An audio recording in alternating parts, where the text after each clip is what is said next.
Bismillahirrahmanirrahim. Assalamualaikum warahmatullahi wabarakatuh.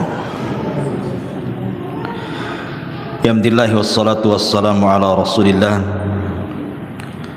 wa ala alihi wa sahbihi wa mawalah wa la hawla wa la quwata illa billahi wa ba'du.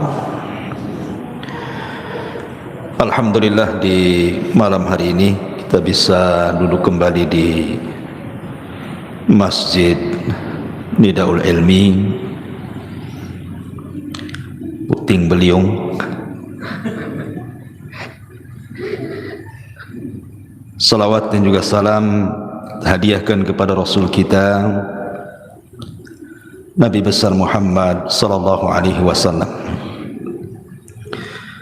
Biasa kita mengkaji kitab sirah dari Rahiqul Makhtum.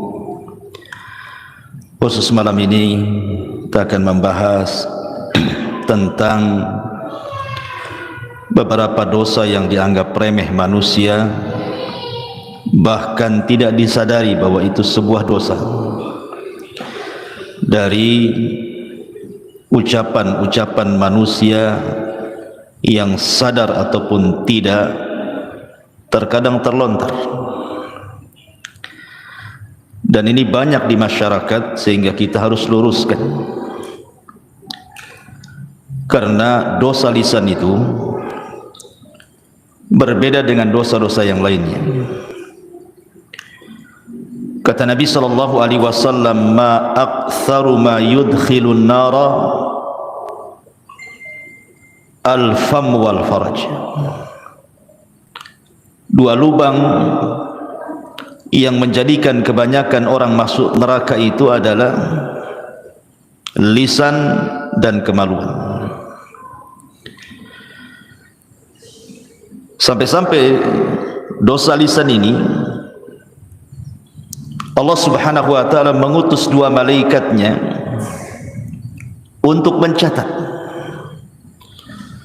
Allah Subhanahu wa ta'ala berfirman, "Ma yalfidu min qaulin illa ladaihi raqibun atid." Tidaklah ucapan manusia ketika terucap itu semua dicatat oleh malaikat raqib dan atid, sampai dikirim dua malaikat untuk mencatat semua yang keluar dari lisan ini. Bahkan terkadang manusia dimasukkan ke neraka itu bukan karena banyak bicara. Boleh jadi mungkin satu kalimat yang dikeluarkan, tapi satu kalimat ini mengandung kemurkaan Allah Subhanahu wa ta'ala, itu sudah cukup memasukkan ia ke dalam neraka.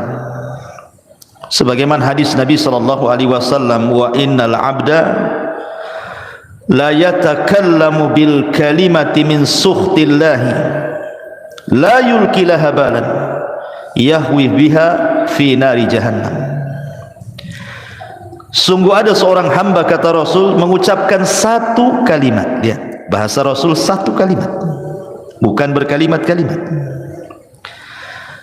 Tapi dalam satu kalimat ini terkandung kemurkaan Allah. Hebatnya, dia ucapkan tanpa sadar. Bukan dengan kesadaran dia ucapkan, tanpa sadar pula dia ucapkan. Maka dampaknya cukup melemparkan orang ini ke dalam jahanam. Wajar kalau Nabi sallallahu alaihi wasallam mengatakan kepada Mu'ad, "Thaqilatka ummuka ya Mu'ad, wa hal yakubbun nas fi nari ala wujuhihim aw ala manakhirihim illa hasaidu alsinatihim." Celaka dirimu hai Mu'ad, kebanyakan manusia terjerumus ke dalam neraka di atas wajah dan hidung mereka itu kecuali karena dosa-dosa lisan. Maka malam ini kita akan membahas tentang dosa lisan. Kalimat-kalimat yang biasa diucapkan manusia padahal di dalamnya ada kemurkaan Allah Subhanahu wa ta'ala. Apa saja kalimat-kalimat itu? Yang pertama, kita sering mendengar di masyarakat, kalau ada orang dinasihati, umpamanya seorang perempuan tidak pakai jilbab. Dinasihati, pakailah jilbab, tutup aurat, berdosa. Apa katanya? Yang penting hatinya. Sering ngomong gitu kan, yang penting kan hatinya Ustadz katanya. Gitu ya. Ma'asyiral muslimin yang dimuliakan Allah Subhanahu wa taala, ini tersebar kalimat seperti ini. Yang penting hatinya. Dikiranya Allah Subhanahu wa taala itu ya hanya menghisab hati orang saja. Allah itu bukan menghisab itu lantaran kesalahan hati saja. Kesalahan lisan, kesalahan badan, semua dihisab. Makanya dalam hadis yang masyhur Nabi SAW mengatakan, innallaha la yanzuru ila ajsamikum wala ila suwarikum walakin yanzuru ila qulubikum wa a'malikum. Allah memang tidak memandang bentuk tubuh kalian ataupun tidak memandang wajah-wajah kalian, tapi yang Allah pandang dua. Pertama hati, dan yang kedua amalan. Amalan ini mencakup badan dan lisan. Maka hati-hati kalau ngomong yang penting hatinya itu, karena yang dihisab itu bukan hanya sekedar hati, saya ulangi, tetapi juga anggota badan dan juga lisan. Tadi hadis yang saya sebutkan, wa innal abda la yatakallamu bil kalimati min sukhtillahi la yulki laha balan yahwi sahibuha fi nari jahannam wa fi riwayatin tahwi bihi sab'ina kharifan finnar. Seorang hamba mengucapkan satu kalimat. Kalimat pakai apa? Pakai hati, pakai lisan. Kalimat itu dia ucapkan tanpa sadar. Rupanya kalimat itu mengandung kemurkaan Allah Azza wa Jal, cukup memasukkan dia ke dalam jahannam. Dalam riwayat dilemparkan ke dalam neraka jahannam sedalam 70 tahun. Maka hati-hati ngomong seperti itu. Yang penting hatinya. Orang yang ngomong yang penting hatinya pun belum tentu hatinya baik kan. Kalimat yang penting hatinya, emang hati anda yang ngomong begitu bersih? Kalau hati anda bersih, pasti akan melaksanakan perintah dan menjauhi larangan. Kalau bersih hatinya. Ketika anda mengatakan yang penting hati, menunjukkan hati anda ini kotor sebenarnya, tidak tunduk kepada syariat. Maka hindari kalimat-kalimat seperti ini. Ini kalimat pertama. Kemudian yang kedua, kalau ada orang dinasihati, umpamanya ini ya terbalik nih, wanita ini sudah berjilbab, panjang pula jilbabnya, pakai cadar, nikob, kaos kaki, kaos tangan gitu ya. Tetapi mungkin masih belum bisa meninggalkan perbuatan buruknya seperti ghibah, namimah, masih ada lah gitu. Muncullah kalimat apa? Daripada engkau melakukan ghibah, lepas saja jilbabmu. Buat apa pakai jilbab kalau lidahnya masih menggibah orang? Aneh kamu ini, kadang-kadang lidahmu lebih panjang daripada jilbabmu. Copot sajalah katanya. Masa orang suruh nyopot jilbab gara-gara ghibah? Anda harus paham, wa ma tuqaddimu min khairin ya'lamhu Allah. Kebaikan apapun yang anda sodorkan kepada Allah, Allah pasti akan membalasnya, sekecil apapun. Sebagaimana sekecil apapun dosa yang anda lakukan pun Allah akan mencatatnya. Jadi nggak ada hubungan kait antara jilbab dengan ghibah. Jilbab itu berpahala, ghibah itu berdosa. Tinggal ditimbang aja lah pahala dan dosanya. Sekarang kalau seandainya disuruh copot jilbab, copotlah jilbab dia, kemudian bergibah, apa 2 kali lipat tuh, kuadrat tuh dosanya. Udah nggak pakai jilbab, gibah lagi. Gimana sebenarnya? Masih mendingan pakai jilbab gibah daripada tak pakai jilbab dia gibah kan? Dua-duanya dia kena. Sudah tidak nutup aurat, kena dia dosa. Ghibah kena lagi.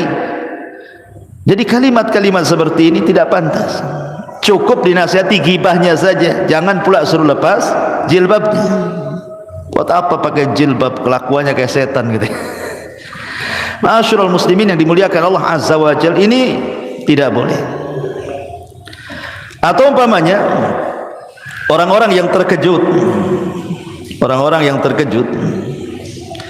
saya sering mendengar kata-kata itu, astaga pula diucapkan dia. Ada lagi ditambah, astaga naga, ada naganya pula situ. Atau ucapan yang lain apa ya, jangkrik pula keluar. Ada orang-orang yang terkejut itu aneh-aneh dia diucapkan. Harusnya, atau mungkin terkadang ya, orang ini salah mengucapkan, niatnya baik. Ketika terkejut itu harusnya dia mengucapkan subhanallah, dia katakan masya Allah. Harusnya mengatakan masya Allah, dia ucapkan pula subhanallah. Maksudnya apa? Kalimat subhanallah ikhwan itu artinya maha suci Allah. Seharusnya ucapan subhanallah ini diucapkan kapan? Ketika mendengar keburukan atau melihat sesuatu yang antum tidak suka. Jadi kalau antum melihat keburukan di hadapan antum tidak suka, atau mendengar keburukan, antum ucapkan subhanallah ya. Tapi kalau antum melihat kebaikan di hadapan antum atau kabar yang baik, katakan masya Allah. Itu balik kan antum. Wow, kalau mantap subhanallah, masya Allah ya. Begitu juga ketika terkejutnya karena apa? Kalau terkejutnya karena sebuah keburukan, lupa ya, tertinggal sesuatu di rumah, itu kan keburukan namanya. Katakan subhanallah, lupa tadi. Nah gitu ya. Atau umpamanya antum ngutangi orang, nggak bayar-bayar, udah lupa dengan dia, tahu-tahu bawa uang 1 koper, nih saya bayar, kan senang tuh, masya Allah. Gitu. Jadi terkejutnya itu jangan pakai bahasa-bahasa lain ya. Bahasa-bahasa terkadang naudzubillah, saya pernah mendengar orang-orang awam itu kalau terkejut pula bahasa-bahasa jorok yang dikeluarkan. Bahasa-bahasa jorok yang dikeluarkan ini akan dihisab pada hari kiamat. Jangan ya, walaupun astaga ini apa? Bahasa apa astaga? Bahasa apa astaga? Hah? Tahu bahasa apa? Bahasa Melayu kan? Enggak ya? Ya. Mungkin astagfirullah disingkat jadi astaga gitu ya. Maksudnya astagfirullah disingkat jadi astaga gitu. Masya Allah ya. Masyarul muslimin yang dimuliakan Allah Azza wa Jalla. Atau mungkin bahasanya halus ikhwan. Bahasanya halus, tapi hakikatnya di dalamnya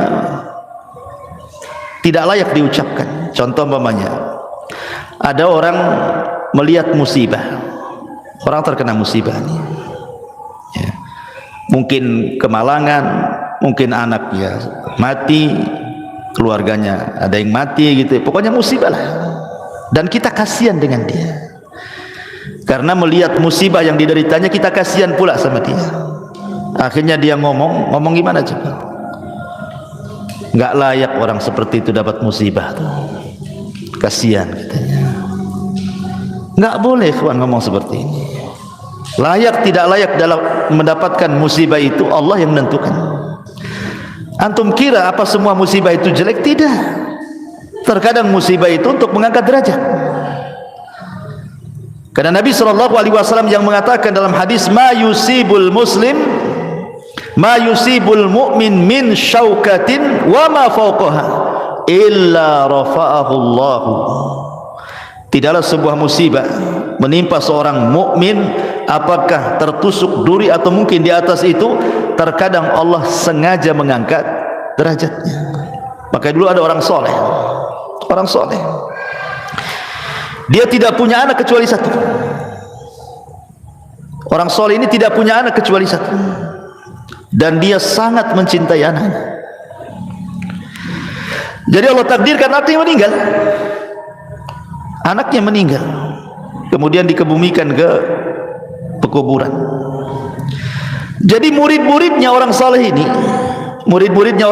ini tiba-tiba berteriak dan mengatakan, ya Rabb, kenapa mesti anak guru kami yang saleh ini yang meninggal, kenapa enggak kami saja, katanya. Kenapa enggak kami saja? Maka orang saleh ini marah dan mengatakan, apa yang kalian katakan? Kalian itu sudah menentang Al-Quran. Kemudian dia membacakan ayat di dalam surah Al-Baqarah, wa ma min musibatin innalillahi, itu gimana ayatnya? Alladzina idza asabahum musibatun qalu innalillahi wa inna ilaihi rajiun. Harusnya kalian mengucapkan innalillahi wa inna ilaihi rajiun, bukan mengucapkan seperti itu. Kenapa enggak aku saja? Kenapa mesti dia, kan? Kalimat seperti ini, ikhwan, ada kalimat halus, seolah-olah orang ini menuduh Allah Subhanahu wa ta'ala apa? Zalim. Menuduh secara tidak langsung, mengatakan Allah zalim sama orang itu. Allah tidak zalim. Ketika Allah Subhanahu wa ta'ala menimpakan musibahnya kepada seseorang, imma Allah sedang mengangkat derajatnya, atau imma Allah sedang menyadarkannya. Allah tegur dia supaya dia jangan terus bermaksiat, ditegur supaya sadar. Antum bilang kasihan, orang sedang diangkat derajat, antum bilang kasihan pula. Maka kalimat seperti itu tidak boleh. Atau mungkin sebaliknya, mungkin menurut mata kita orang itu tidak layaklah sukses, atau mungkin fisiknya cacat, tapi Allah Subhanahu wa ta'ala bentang rizkinya, kaya dia, ya, usahanya masih bentang tikar aja, pokoknya berhasil. Tiba-tiba kita nyeletuk, masa orang kayak gitu kok bisa kaya, kata. Jangan coba, masa orang kayak gitu, nggak boleh. Karena Allah Subhanahu wa ta'ala qasama akhlaqakum kama qasama arzaqakum. Allah itu sudah membagi akhlak kalian sebagaimana Allah membagi rizki-rizki kalian. Enggak boleh kita mengucapkan kalimat seperti itu. Karena langsung ataupun tidak, sadar ataupun tidak, Anda sudah menganggap Allah jahil. Mungkin Allah jahil, Allah bodoh, ya, suka-suka dia ngasih gitu. Enggak, Allah ketika memberikan rizki tahu sesuai dengan kemaslahatan hamba itu. Kan Allah yang ciptakan kita. Kalau Allah memberikan rizki itu, Allah paham dengan ilmunya. Kenapa kita kemudian mengatakan seperti itu? Tidak boleh. Karena kalimat seperti ini ada rahasia-rahasia yang tidak bagus, ya, seolah-olah Allah Subhanahu wa ta'ala jahil, tidak paham. Terkadang ikhwan, ada orang-orang itu sengaja Allah Subhanahu wa ta'ala berikan kekayaan. Lau afqartuhu, kata Rasul dalam hadis qudsi, kalau seandainya aku fakirkan dia, la afsadat fi dini, boleh jadi dia rusak agamanya. Atau ada di antara hamba itu, laman yasluhu illa al faqr, lau agnaituhu la afsadat fi dini. Atau ada orang-orang yang sengaja Allah fakirkan, enggak kaya-kaya, usaha macam mana pun enggak kaya-kaya dia. Sebab kata Allah dalam hadis qudsi, sebab kalau aku buat dia kaya makin rusak agamanya. Allah maha paham ya apa yang diberikan. Enggak boleh kita ngomong seperti itu. Dan ngapain pula antum ngurusi orang? Kok ngurusi orang pula? Itu hasad namanya, ya kan? Maka kalimat-kalimat seperti itu tak layak diucapkan. Ataupun mencela waktu. Nah, ini yang sering, ya, sial banget hari ini. Nah, sering antum dengar gitu, sial banget hari ini. Ataupun mengatakan, umpamanya antum diajak pesepak bola nih, hari Rabu pula, ya, kemudian mengatakan, kalau Rabu pasti antum kalah tuh. Jadi kekalahan dinasabkan ke hari Rabu, ya, atau hari Senin gitu ya. Atau orang-orang Jawa gitu ya, ada sebagian mereka yang masih meyakini bulan Suro itu bulan petaka. Kalau datang bulan Suro, aduh ini bulan penuh petaka ini katanya. Bulan Suro dibilang petaka gitu ya. Tidak boleh. Atau lebih parah lagi nih, zaman edan katanya. Kamu yang edan bukan zaman, ya.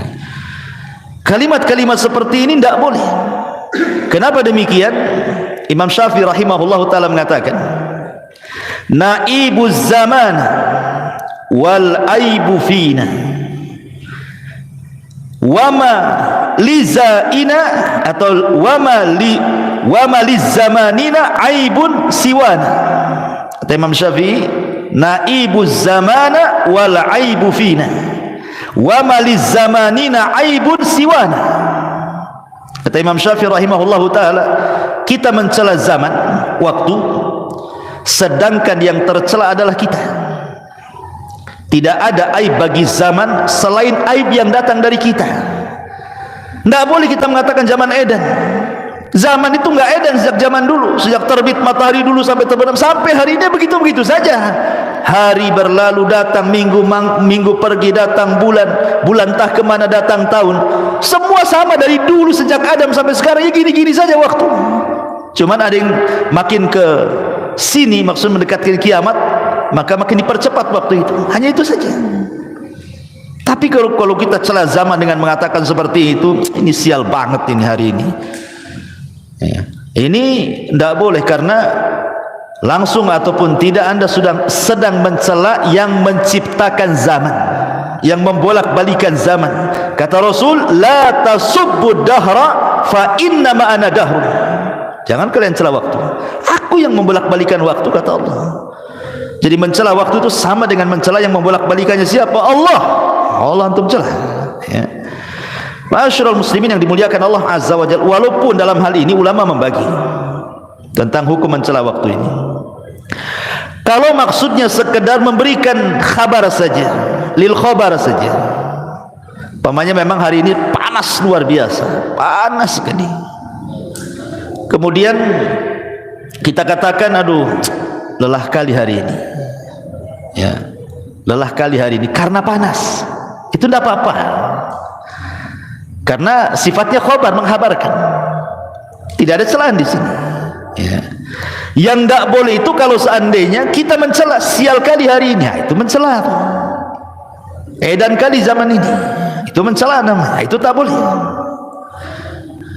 Atau yang ketiga bisa jatuh kepada syirkul akbar. Kalau yang tadi mencela zaman bisa saja masuk kepada syirkul asghar atau haram. Tapi kalau dia mencela zaman atau meyakini zaman itulah yang membawa petaka, maka ini bisa syirkul akbar, karena zaman itu tidak bisa apa-apa oleh yang putar ya. Menasabkan peristiwa kepada zaman itu salah. Ini juga diantara ucapan yang sering diucapkan manusia. Atau umpamanya berandai-andai. Di masyarakat kan suka tuh ngomong berandai-andai itu, tapi bukan untuk lil khabar, bukan karena khabar menghabarkan, atau bukan karena sebuah nikmat, bukan. Kalau untuk khabar dan nikmat tidak ada masalah. Contoh umpamanya, seandainya kamu datang kemarin, wah kami masak nasi kebuli, itu tidak apa-apa, ngasih kabar ya kan, nggak ada masalah kan ya. Atau umpamanya dia berandai-andai, andai aku seperti dia kaya, aku pun sama lah mau haji, tidak ada masalah ya. Tapi kalau andai-andainya itu sudah nyerepet takdir, cobalah anakku nggak keluar hari ini, nggak ketabrak lah dia.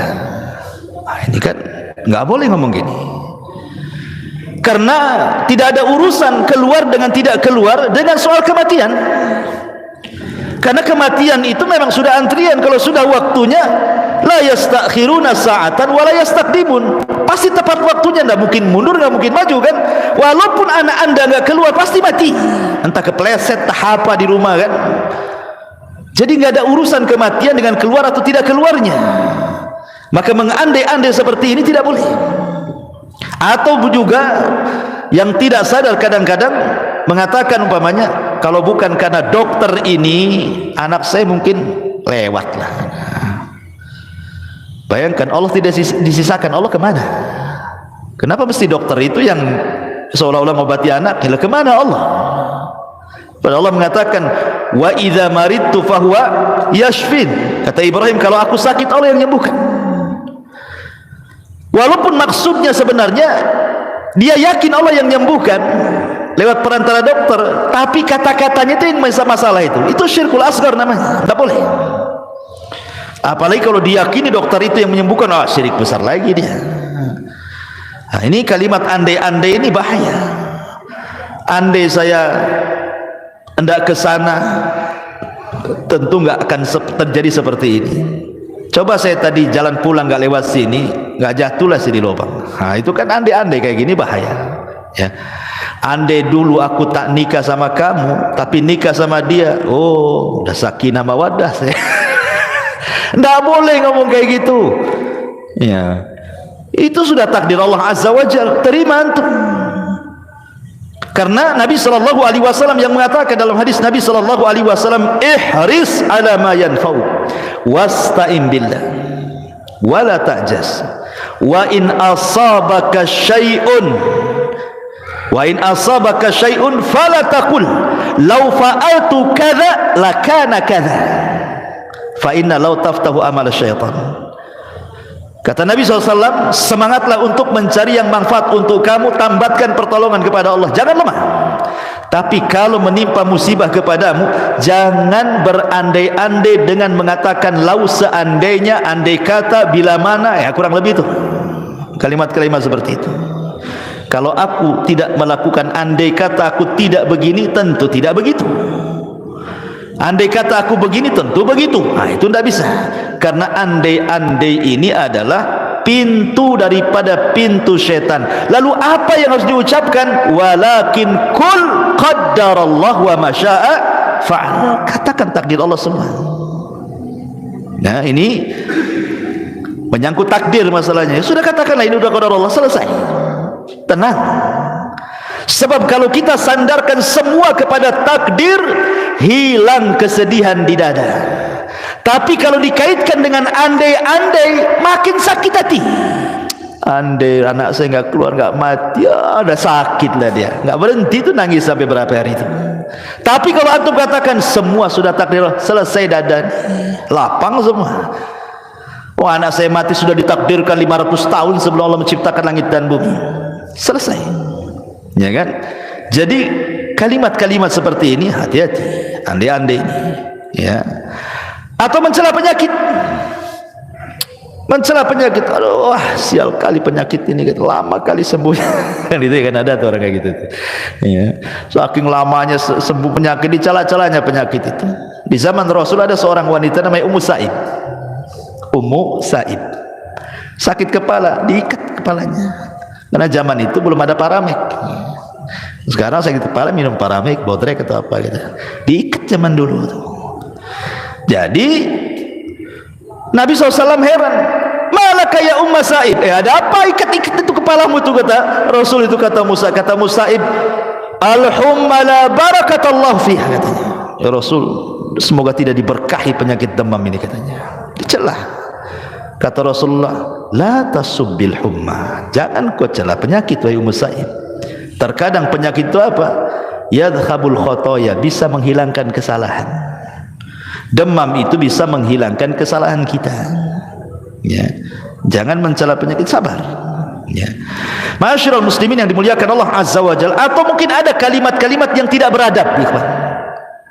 Tidak beradab kepada Allah Subhanahu wa Ta'ala, dengan menyingkat-nyingkat nama-nama Allah atau mengganti-ganti dengan nama Allah. Contoh namanya, ada orang namanya Abdurrahman, dipanggilnya Maman. Man kemana man? La ilaha illallah. Coba, ada nama Allah Maman namanya atau Man? Tidak ada. Panggil ya Abdurrahman dan bilang Maman.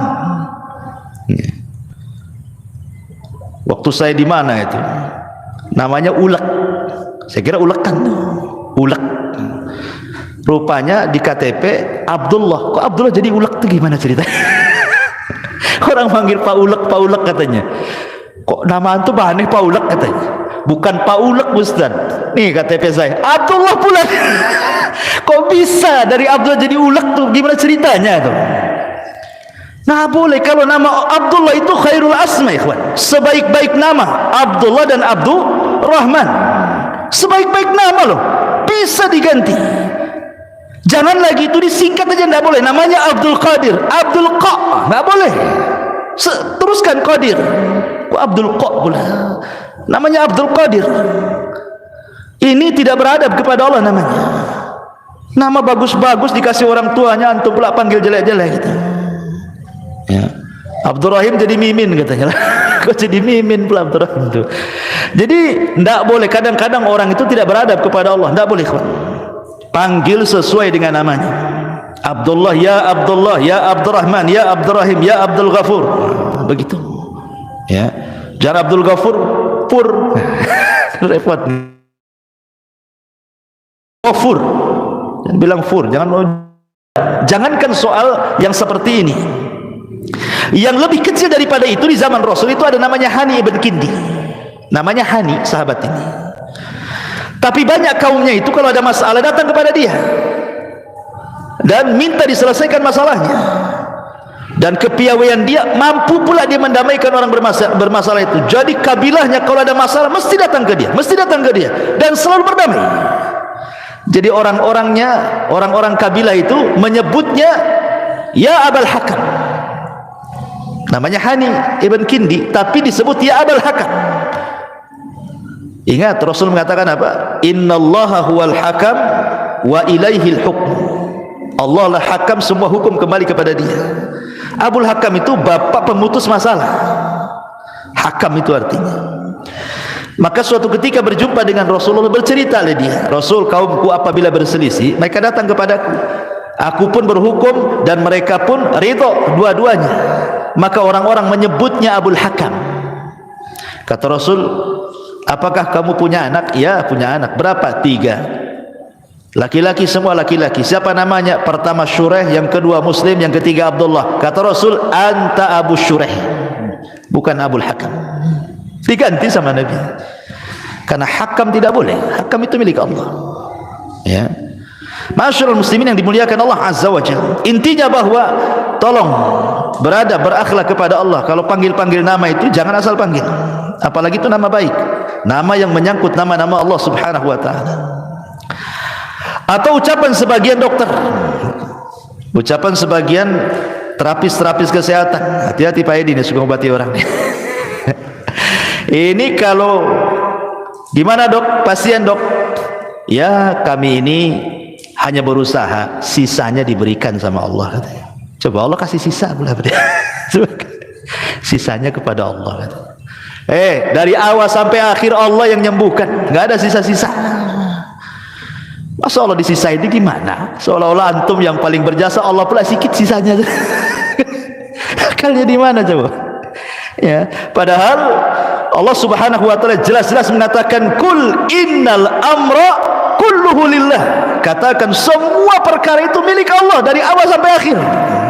Kalau bahasanya mungkin begini, ya saya sih cuma usaha, tapi semuanya saya serahkan kepada Allah. Nah, itu kan bagus tuh.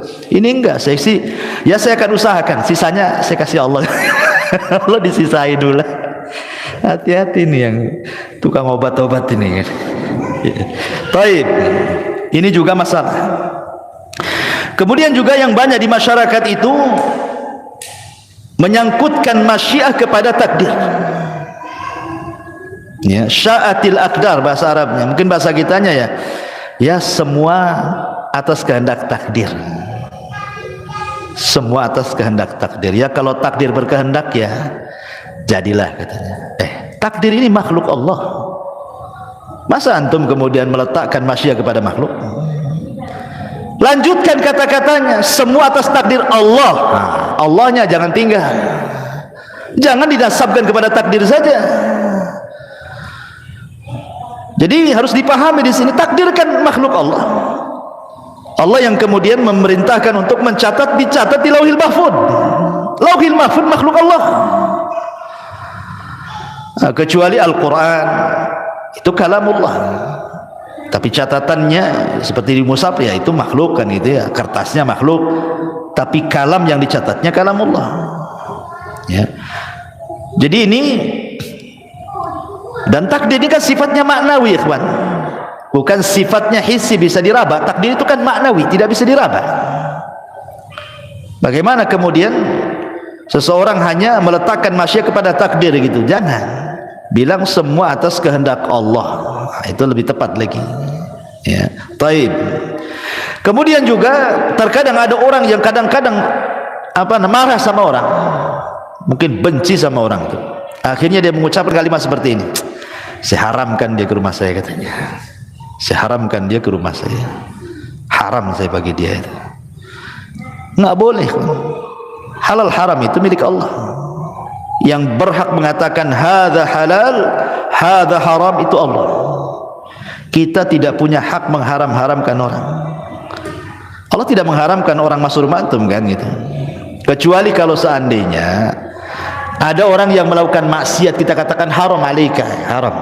Apa ini? Itu benar, mengharamkan yang Allah haramkan kan.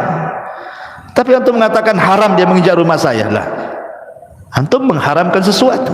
Nabi saja ketika mengharamkan madu gara-gara kecemburuan Aisyah dengan Hafsah, akhirnya turun ayat, ya ayyuhan nabi lima tuharrimu ma ahallallahu lak tabtagi mardata azwajik. Hei Nabi, kenapa kau haramkan yang Allah halalkan, hanya mencari keridhaan istrimu? Tidak boleh. Ya.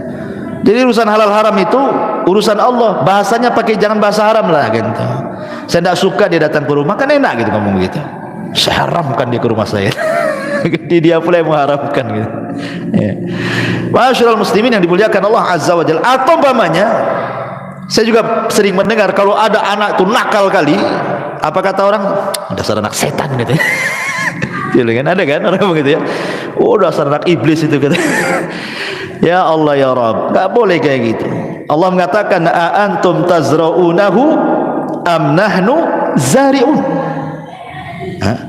Allah mengatakan a antum tazra'una, kamukah yang menumbuhkan anak itu ataukah Allah Subhanahu wa taala yang menumbuhkannya?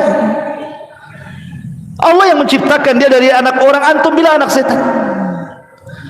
Nabi SAW pernah mengatakan begini, la taqul ta'isha syaitan, fa innaka idza qulta dzalika ta'azam hatta yakuna misla al-bait wa yaqul bi quwwati walakin kul bismillah fa innaka idza qulta dzalik tasaghara hatta yakuna misla dzubab.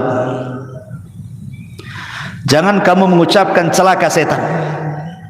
Celaka setan sama juga, karena anak itu celaka jadi anak setan. Ya, kurang lebih bahasanya itu. Jangan mengatakan celaka setan.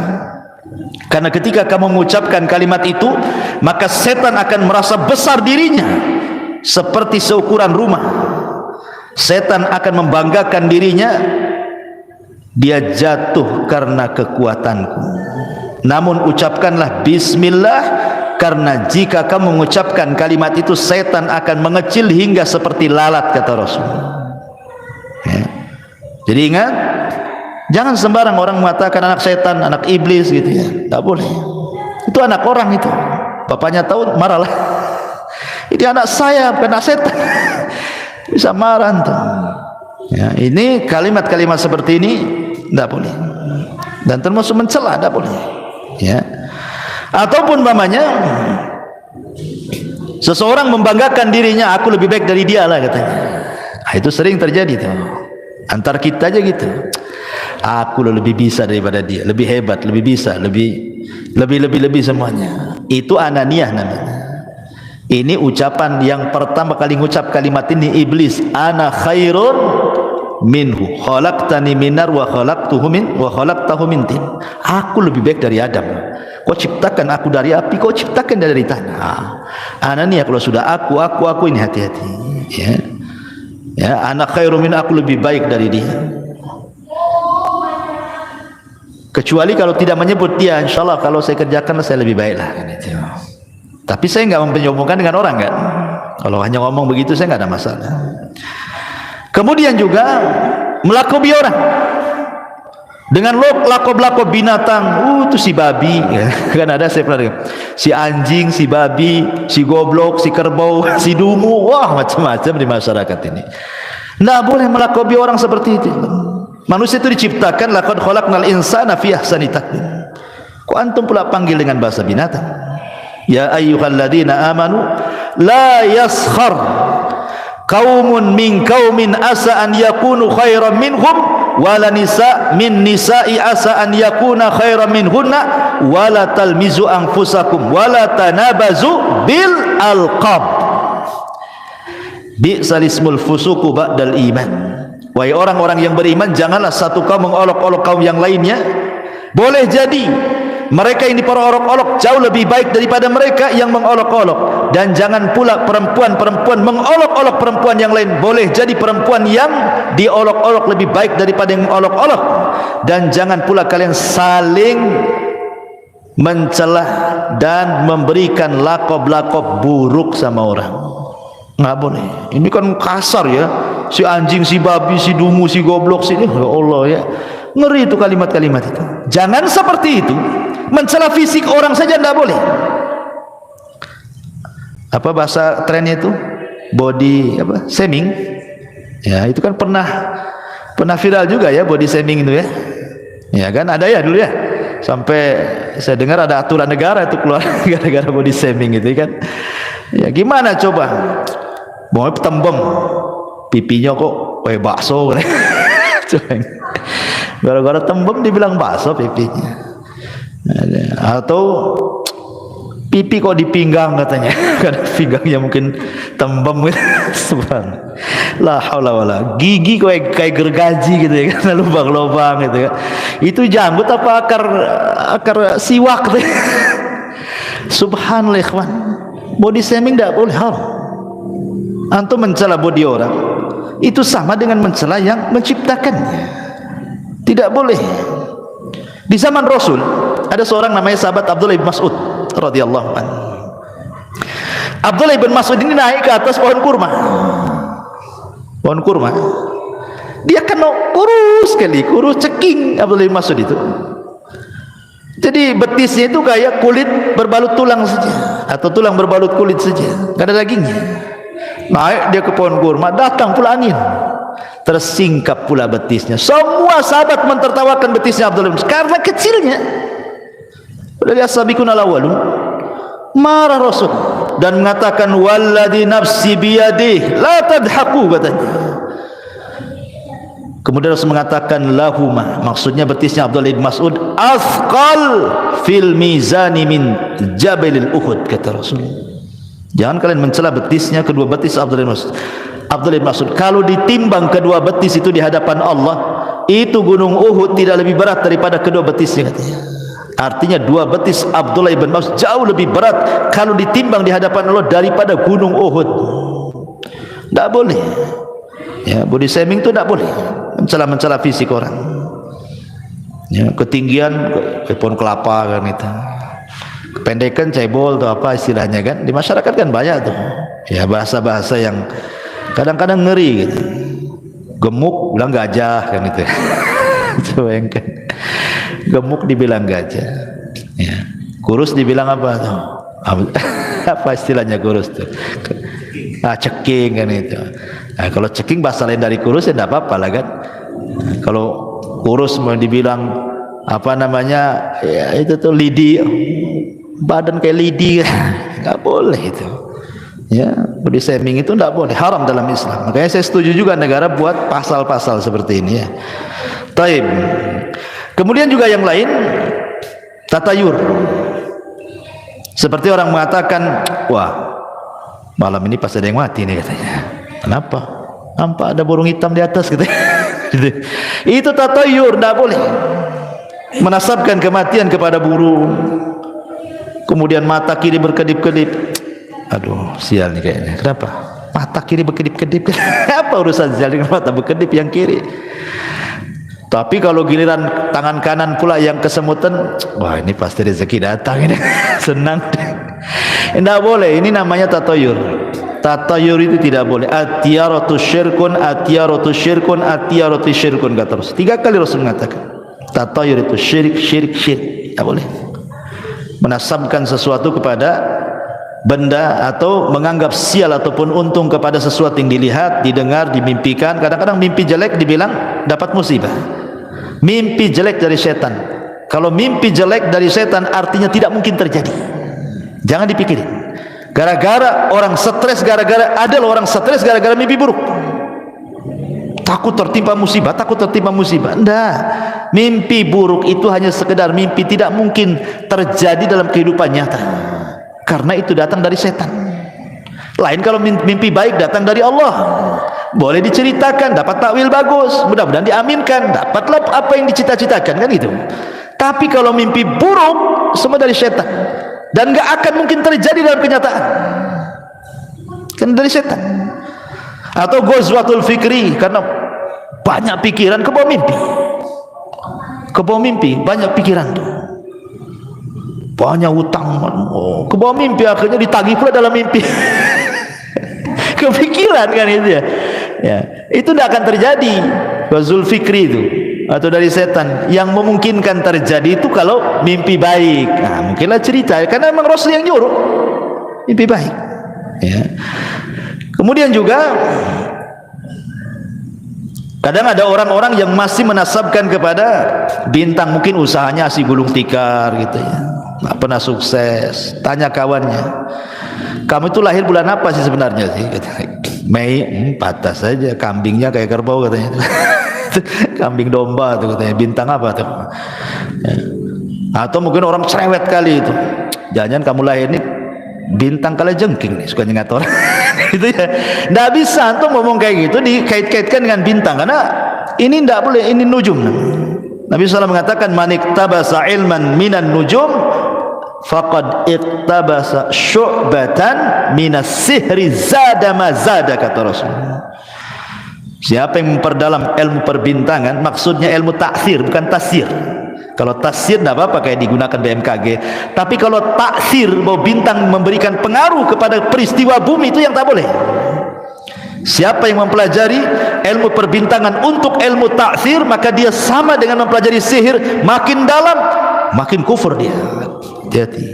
Ya, ini walaupun ngomong-ngomong kayak gini tetap tidak boleh. Bercanda Ustaz tetap tidak boleh. Candaan-candaan yang mengandung dosa tidak boleh. Tidak boleh bercanda untuk berbuat dosa. Ya. Atau yang lebih parah lagi, kalau di Batam masih nggak tahu ya, masih ada tuh. Kalau di kampung masih ada lah. Kalau lewat di tempat-tempat yang angker permisi, gitu ya. Permisi pula, permisi sama siapa? Sama pohon. Sekali pohonnya ngomong, ya apa nggak susah orang itu? Pohonnya ngomong, ya katanya, apa nggak stres itu? Ya, nggak boleh kalimat seperti itu, permisi. Kadang ada juga yang nanya sama saya, kadang-kadang nggak pakai permisi Ustaz kalau naik motor itu, pakai klakson, tit katanya. Pakai klakson. Coba kalau jinnya lagi tidur antum klakson, apa nggak bangun dia? Nggak boleh, kawan. Ya. Kalimat-kalimat seperti ini nggak boleh, karena disebutkan dalam sebuah hadis dari Khawlah binti Hakim radhiyallahu an. Jadi dia pernah mendengar Nabi mengatakan, man nazala manzilan thumma qala a'udzu bikalimatillahi tammati min syarri ma khalaq. Apa kata Rasul? Lam yadurhu syai'un hatta yartahil min manzilihi dzalik. Barang siapa yang singgah atau lewat di sebuah tempat yang menakutkan, maka ucapkan apa? A'udzu bikalimatillahi tammati min syarri ma khalaq. Cukup kalimat ini yang diucapkan, maka tidak ada yang memadaratkan kamu sampai kau pergi dari tempat itu. Islam sudah memberikan, ngapain antum permisi? Permisi ini memang sebuah kesopanan bagi manusia. Misi Pak, sopan, bagus. Tapi kalau diberikan sama jin itu enggak boleh sopan-sopan sama mereka. Permisi, oh makin senang iblisnya. Ya. Jadi enggak boleh. Bahkan kalau seandainya antum baru beli rumah itu lama nggak ditempati. Abdullah ibn Umar radhiyallahu an mengatakan, idza dakhala al-baita ghairal maskuni falyakul assalamu alaina wa ala ibadillahi salihin. Apa kata Rasul, kata Abdullah ibn Umar, jika seseorang masuk di rumah yang tidak berpenghuni, sudah lama ini nggak ditempati, antum pulang kampung banyak lama nggak ditempati, itu 2-3 bulan di kampung baru datang kan rumah lama nggak ditempati, maka ucapkan assalamu alaina wa ala ibadi as-salihin. Salam bagi diri kami dan salam bagi hamba-hamba Allah yang saleh. Maksudnya boleh jadi ada jin-jin muslim dalam rumah kita ini yang menjawab salam. Jin muslim, dan jin muslim gak akan mengganggu kita. Yang tukang iseng ganggu kita itu jin fasik gitu. Ya kadang-kadang buat suara gitu kan, senggolnya kaleng konggon jugreng malam-malam tuh. Takutlah orang kan, banyak anak kucing kan gitu. Kadang-kadang gorden gelebar. Sebenarnya nggak ada setannya, antum lupa nutup jendela itu angin masuk gelebar. Ini sudah ikut-ikut merinding. Ada apa gorden digugur gerak-gerak gitu ya kan? Ya, ikhwan, atau mungkin suara angin. Memang setan itu akan masuk dalam semua media, entah angin, entah suara, entah bayangan. Memang sengaja nakut-nakuti kita sebenarnya.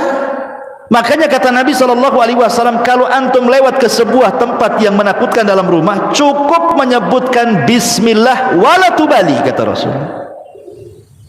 Ya, orang takut nih mau keluar rumah, entah ada barang yang tertinggal di luar mau ngambil, malam-malam pula gitu kan, anjing tangga pula berisik gitu ya, gelap pula lampu, hujan pula deras, la ilaha illallah, samping kuburan pula rumahnya, makin lah kan gitu kan.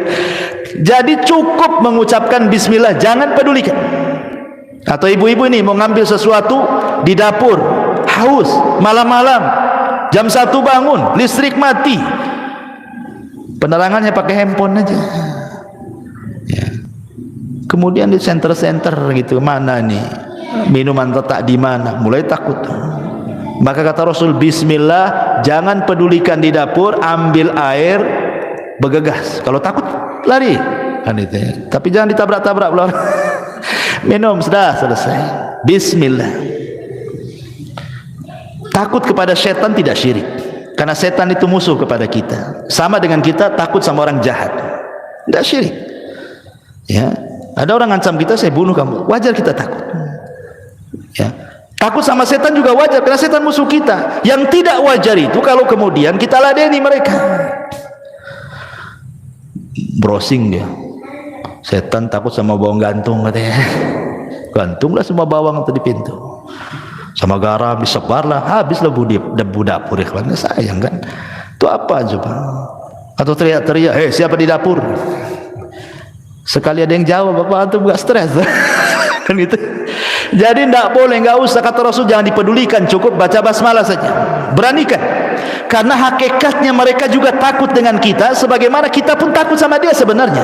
Jadi kalau kita berani, mereka takut. Kalau kita takut, mereka pula yang berani. Sekarang adu mental aja di situ tuh. Antum adu mental di situ. Kalau berani, mereka takut. Kalau kita takut, mereka pula berani ya.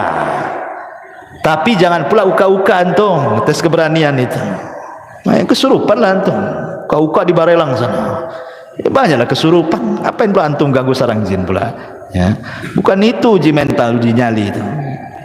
Ma'asyiral muslimin yang dimuliakan Allah Azza wa Jalla. Kemudian juga ini kalimat-kalimat yang ya menurut saya sih ngeri sekali ya, kalimat-kalimat seperti ini kan.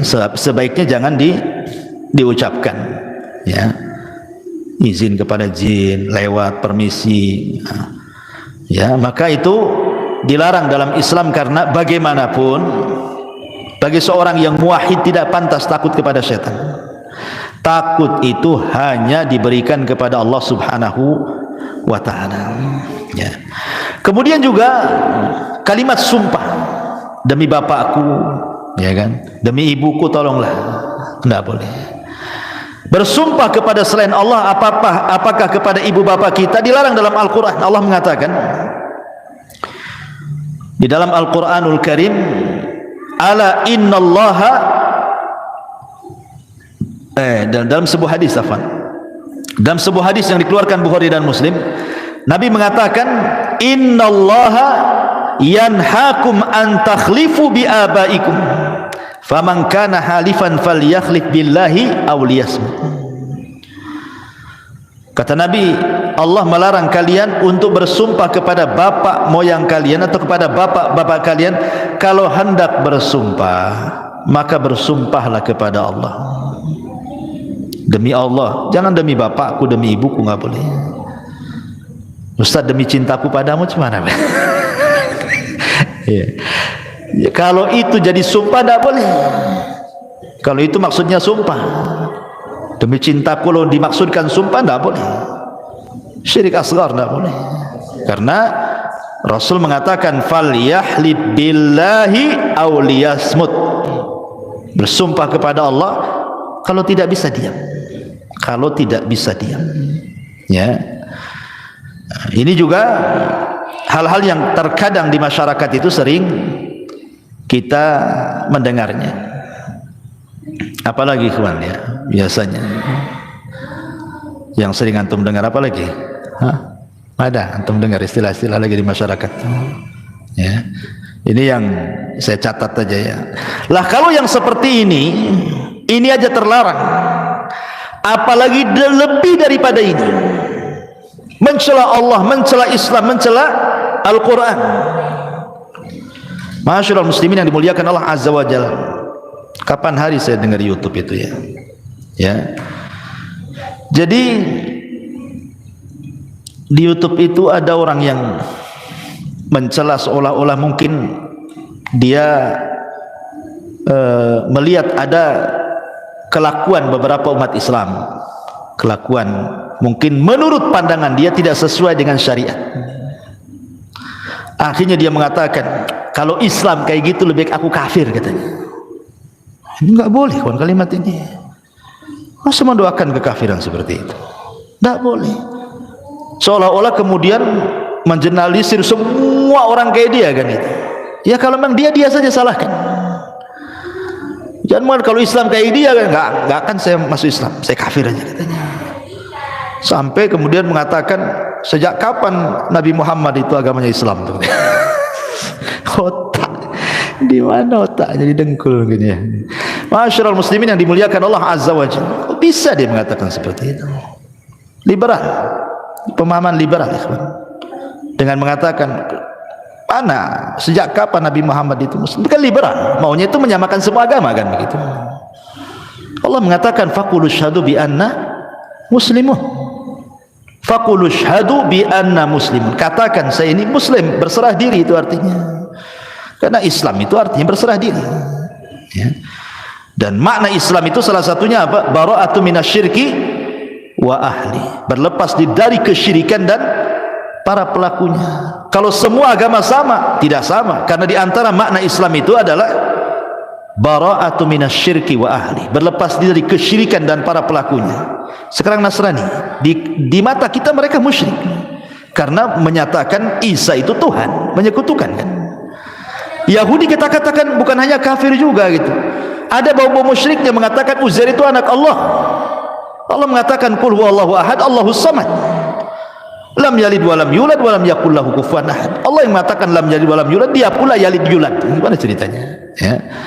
Jadi ini kalimat-kalimat bisa saja masuk ke munafikan, menghancurkan Islam dari dalam orang kayak gini. Ya.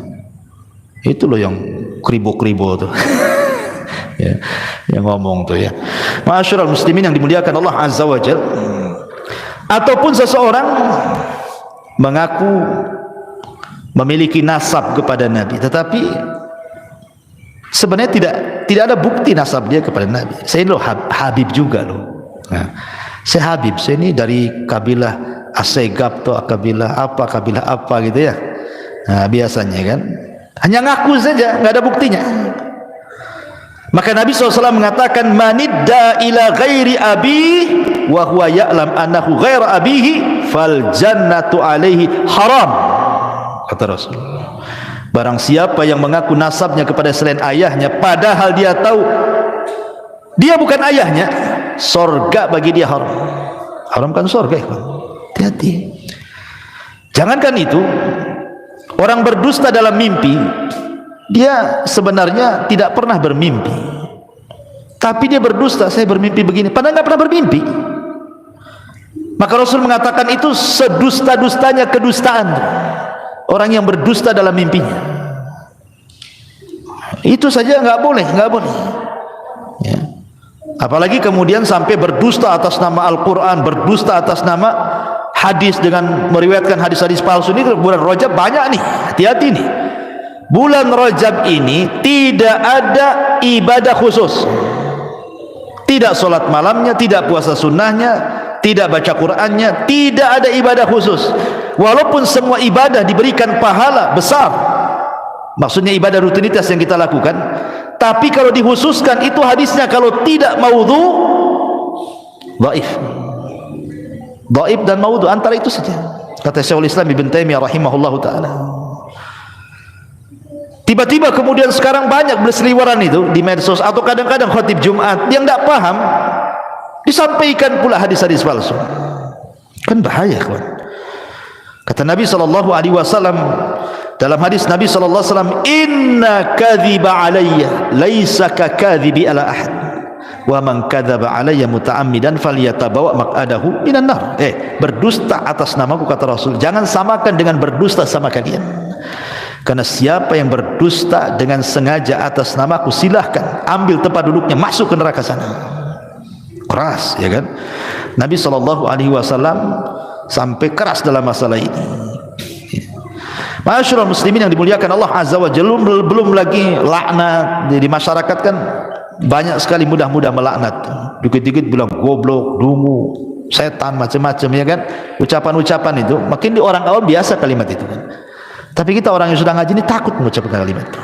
Karena Rasul yang mengatakan, Rasul mengatakan, la yakununa la'anuna wala syuhada yaumal qiyamah. La yakunu la'anun syufa'a wala syuhada yaumal qiyamah. Tukang laknat itu tidak akan dapat syafaat, bahkan tidak akan jadi saksi pada hari kiamat.